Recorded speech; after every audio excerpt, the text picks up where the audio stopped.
അപ്പൊ ഉണ്ടല്ലോ ഇന്ന് സാരിയൊക്കെ ഇട്ട് മുഞ്ചത്തി വന്ന എന്താ നിങ്ങൾക്ക് മനസ്സിലായോ? കല്യാണ വീഡിയോ അല്ലേ, താലികെട്ട് വീഡിയോ തൊട്ട മുമ്പ് വിട്ടില്ലേ, അതിനുശേഷം നമ്മളെ റിസപ്ഷൻ്റെ വീഡിയോ കേട്ടോ. റിസപ്ഷൻ്റെ അന്ന് ഞാനൊന്ന് ഈമാനി ആവട്ടെ എന്ന് ചോദിച്ചു ഞാൻ സാരിയൊക്കെ ഇട്ടതാട്ടോ.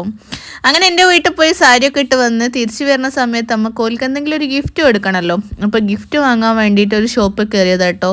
അവിടെ കയറിയപ്പോൾ അതാ അനിയത്തി ഓരോരോ സാധനങ്ങളും എടുത്ത് ഇങ്ങനെ കാണിച്ചിരുന്നുണ്ട്. ബോട്ടിലൊക്കെ എമ്മാതിരി സൈസുള്ള ബോട്ടിലുകളിൽ.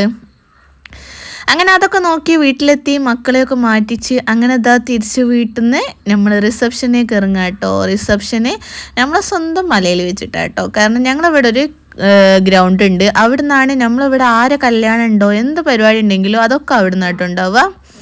അങ്ങനെ തന്നെ ഞങ്ങൾ പോവാണ്. വീട്ടിൽ അങ്ങനെ ഒന്നും ആൾക്കാരില്ല, വീട് കാണാൻ വരുന്ന ആൾക്കാർ മാത്രമേ ഉള്ളൂ, ബാക്കി എല്ലാവരും റിസപ്ഷനാട്ടോ. പിന്നെയാണ് ഇന്ന് ദീപാവലിൻ്റെ ദിവസമായതുകൊണ്ട് പോകുന്ന അടുത്തുള്ള വീട്ടിൽ എന്ത് ചെയ്തിട്ടുണ്ട്, ദീപം തെളിയിച്ചിട്ടുണ്ട്, അതും നല്ല ഭംഗിയുണ്ട്. അങ്ങനെ നമ്മളെ ഹർഷ ആൻഡ് സാംജീവിൻ്റെ വെഡ്ഡിങ് റിസപ്ഷൻ ആയിട്ടോ. ഇതോടുകൂടി നമ്മളെ കല്യാണ വീഡിയോ ഇവിടെ അവസാനിക്കുക. അങ്ങനെ ഞങ്ങളെല്ലാവരും മാറ്റി ഒരുങ്ങി ഇങ്ങനെ പോവാട്ടോ. ആൾക്കാരുണ്ട്, നല്ല ലേറ്റും കാര്യങ്ങളൊക്കെ. ഇങ്ങനെ ഒരു പരിപാടി ഉണ്ടാകുന്ന സമയത്താണ് ഞങ്ങളുടെ നാട്ടിലെല്ലാവരും കൂടി ഒന്ന് ഒത്തുകൂടുന്നത് കേട്ടോ. ആ ഒത്തുകൂടലിൽ ഞങ്ങൾ എന്താ പറയുക, ജാതി മതം ഒന്നും നോക്കാതെ എല്ലാവരും നല്ല രീതിയിൽ ഒരുമിച്ചിട്ടായിട്ടുണ്ടാവുക.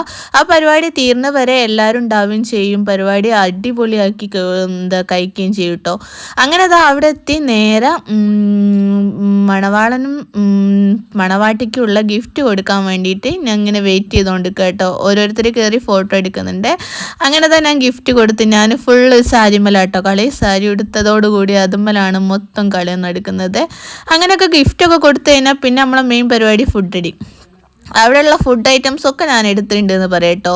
കപ്പയും മീൻകറിയും എടുത്തിട്ടുണ്ട്, അതേപോലെ ചിക്കൻ കറിയും ചപ്പാത്തിയും എടുത്തിട്ടുണ്ട്, പിന്നെ ഗ്രീൻ പീസ് കറി ഉണ്ടെങ്കിലും അതും എടുത്തിട്ടുണ്ട്, ഗീ റൈസ് ഉണ്ടെങ്കിൽ ഗീ റൈസ് മാത്രം ഞാൻ എടുത്തില്ല കേട്ടോ. പിന്നെ അച്ചാറും തൈരും എല്ലാം എടുത്ത്, എല്ലാത്തിൻ്റെ ടേസ്റ്റ് നമ്മൾ നോക്കണമല്ലോ. അങ്ങനെ എല്ലാം എടുത്തതാ എല്ലാവരും ഇവിടെ ഇരുന്ന് കഴിക്കുന്നുണ്ട്. ബഫേ ആയി കേട്ടോ. അതുകൊണ്ട് അവിടെ ഇവിടെയൊക്കെ ഇരുന്നിട്ട് ഇങ്ങനെ കഴിച്ചുകൊണ്ടിരിക്കുകയാണ്. അതിൻ്റെ ഇടയ്ക്ക് പാട്ടുണ്ട്, ഡാൻസ് ഉണ്ട്, കാര്യങ്ങളൊക്കെ നടക്കുന്നുണ്ട് കേട്ടോ. അപ്പം ഈ റിസപ്ഷൻ്റെ വീഡിയോ കൂടി കഴിഞ്ഞാൽ നമ്മളെ കല്യാണ വീഡിയോ ഇവിടെ